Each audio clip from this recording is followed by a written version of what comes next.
Ayun guys, good morning. Welcome to my new channel. Gumawa tayo ng bagong channel guys para sa mga ibon. Kasi simula nung last year ay naibigyan ko na talaga mag-iibon eh. Napakasaya, napakasarap sa feeling pag may mga alaga kang ibon. Ano? So i-flex ko lang tong mga inakay ko guys. Ito yung mga harvest ko na nasa flight cage sila. Kasi ang flight cage, ang purpose po niyan para po sila ay magbabanding. Ibig sabihin kung meron silang gusto na ibon, yun na sila, magpapares na po sila. At kung sila ay magpapares na sila, handa na po silang magbi-breed at i-breed na po natin. Ayan. So pagkatapos nilang magbanding, ay ilagay na natin sila, ibuko na natin sila sa sarili nilang cage na may nest box. So ayan po, kung napansin nyo, iba-iba pong klaseng ibon po yan. Ito naman yung tinatawag na personata, green perso. Makikita mo puti yung mata niya, yung bilog sa may mata niya, tapos maitim ang ulo, tsaka green. Ang napakagandang ibon ito guys, perso, napakalamig sa mata. So yun naman yung blue, perso din po yan. Yan, maingay na siya. Perso din po yung blue. Ayan, so, klaro. Yung sa likod naman po ng blue, yan po ay green opaline. Green opaline is post-ino. Ibig sabihin, may dugo siyang pulang mata. Kaya napakagandang ibon po yan guys. Yan, umaway. Pati yung blue na lumabas, ayan.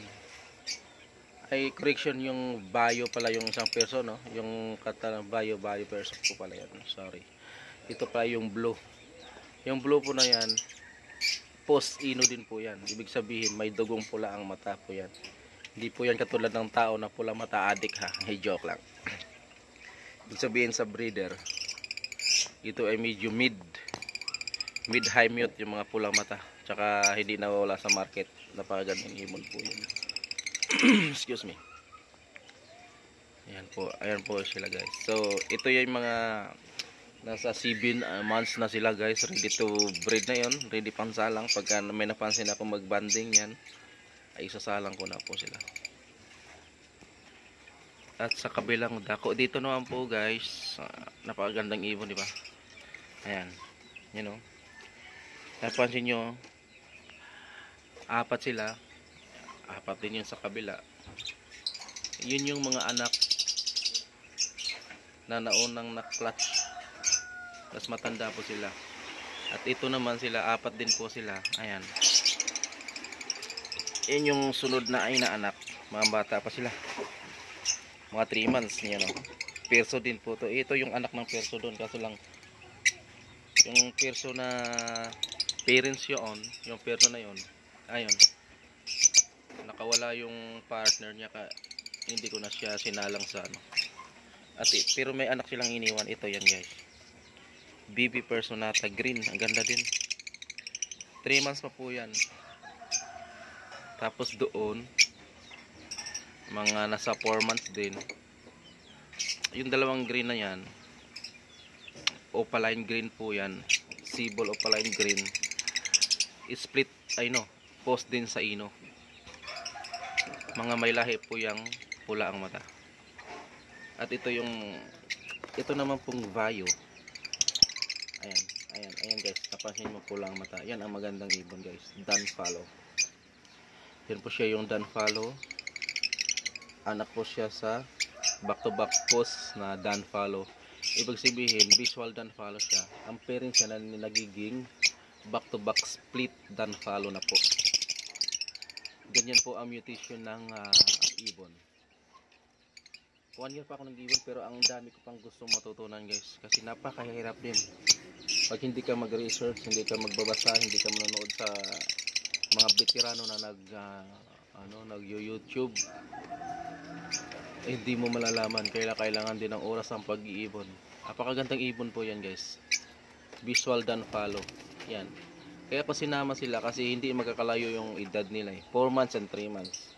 Huwag po kayong maghalo ng matured At bata kasi guys, mabubuli. Ibig sabihin, aawayin ng mga matatanda yung bata pa. Tutukain nila hanggat sa mamatay. Kawawa naman. Ayan. So, flex ko lang tong mga magaganda kong ibon. Napakagandang ibon guys. Sabi nila, may pira daw sa ibon. Oo, totoo yan. Pero, hindi mo na natin hinangad yan ngayon. Ang ating focus ay makadami, matutunan ang lahat ng mga mutation, at mas maganda yung sarili mong breed kasi alam mo kung talagang saan o saan ang galing talaga yung ibon na nailabas. Yan. Mga nailabas. Tapos, kasi karaniwan, pag bumili ka sa Facebook, magpo-post ka lang. Ang daming mga manloloko guys. Puwera naman sa mga matitino, pero napakadaming manloloko talaga. Kahit normal lang yung ibon mo, kakargahan nila ng ganyan ng dugo, split ino, danpalo, pilpalo, mga ganyan guys. Huwag kayong maniniwala. Depende na lang talaga kasi ang pag bumili ka, mag-uumpisa po kayo. Kasi nasabi ko yan, dahil naluloko din ako dun dati nung nag-umpisa ako. Napakamahal pa ng ibon dun. Kasi pagka gusto mo talaga yung isang bagay, kahit gastos ka ng gastos para makamit mo lang yung bagay na gusto mo, okay na. Parang hindi mo napapansinin yung gasto, basta at least masaya ka, diba? Yan. Napakagandang balik-balik natin, napakagandang ibon yan. Danpalo visual. Yan. Ayun na, napaganda nila guys. Napakaganda talaga. Sa tuwing umaga nagkakape ako dito guys. Napakaingay nila. Napakain ko. Ayan. Ang sa sunod na videos, i-flex ko yung mga parisan ko kung ano ang akong meron dito guys, no? Anong meron ako dito. Kaya pasensya na kahit bulol-bulol ako at Bisaya ako guys. Ayan. So, susunod may konti lang akong parisan dito guys, mga meron akong tatlong parisan na low mutes, yung normal, pero ang galing bumuhay yon, yung pang foster natin. Paliwanag ko po sa inyo sa sunod na videos. Kaya sana sa mahilig dyan mag-lover, supportaan natin ang aking channel, Swerteng Kapakpak Aviary, at tayo mag-update hanggat sa ating mga natutunan, i-share natin sa inyo. Sa lahat ng gusto mag-iibon ng African lovebirds, kasi napakaganda talaga. Pag tuwing umaga maingay po sila, at pag pinakain mo napakasarap sa feeling, lalo na pag may inakay. Ipiplex ko din sa iyo sa sunod na video yung mga inakay ko doon.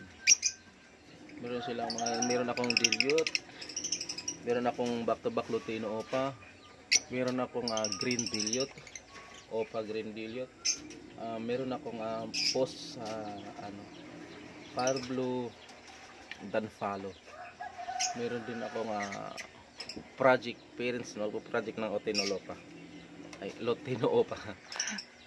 So, sorry guys sa mga bulol, no? I-flex ko lang talaga yung Vaio Danpalo visual guys. Ayan.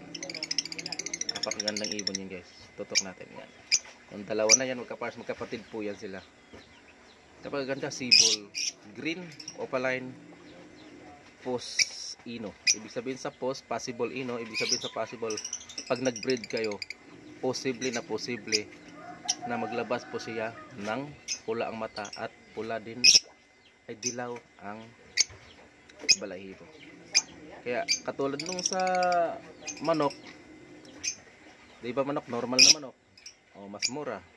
Pagka nagkabibili ka ng mga Texas, mga hybrid, mga bloodline, may mga Perso, may mga Kelso, may mga etc. sa manok guys. Mga ganun din yan sila.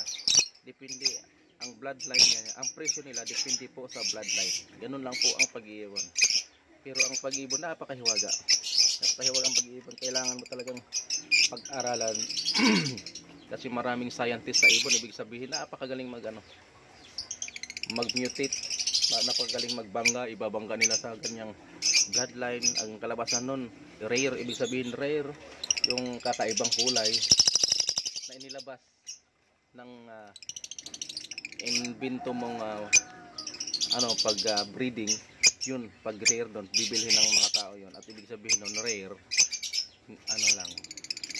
hindi kadalasan, bihira lang. Ibig sabihin, mahal po yun. Yeah. Happy birthday mga kaibon. Ito po ang inyong lingkod, Swerteng Kapakpak, Mini Aviary. Mag-umpisa po tayo. Sa gustong mag-iibon dyan, subscribe po. Supportan po natin. Salamat guys. Love you.